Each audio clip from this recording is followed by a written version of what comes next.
Lakwachirong kalbo. What? Oh. Yan. Ito nga pala yung lagayan ko guys ng cellphone. Yan. Yan. Diyan ko lang nilalagay yung cellphone ko para hindi ako nahihirapan maghawak. Kaya, ayan. Kailangan pa natin magbili ng isa pang holder para hindi mahirap kumuha ng video. Nahirapan kasi ako minsan pag yan, magpipicture ka o magbibideo ka, tapos yan, ayan lang siya, yan, sa harapan. Meron pa kasi ako dito isa, kaso minsan nalalaglag pag kailangan dito sa harap nakalagay. Yan, ganyan. Ito yung isa yan,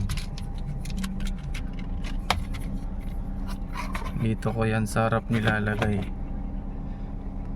Yan ganyan. Yan ko lang nilalagay kasi minsan yan, pag nakatayo yan, ganyan siya.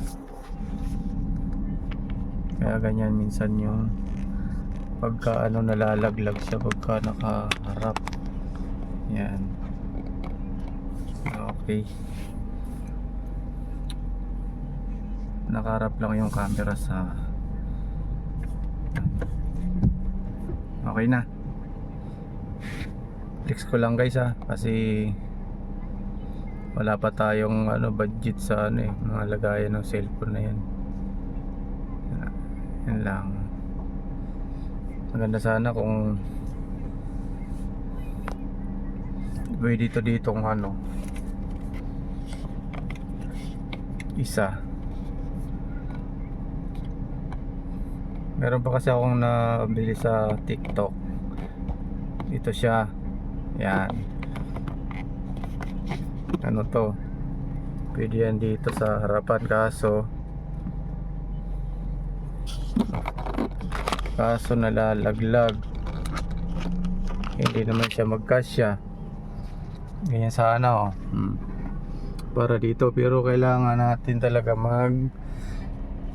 bili pa ng isang ganito na lang nakaipit, kasi mahirap mag-video dito sa dito sa loob, lalo na pag walang kasama. Kaya gusto ko man mag-vlog, kaso nahirapan ako, kaya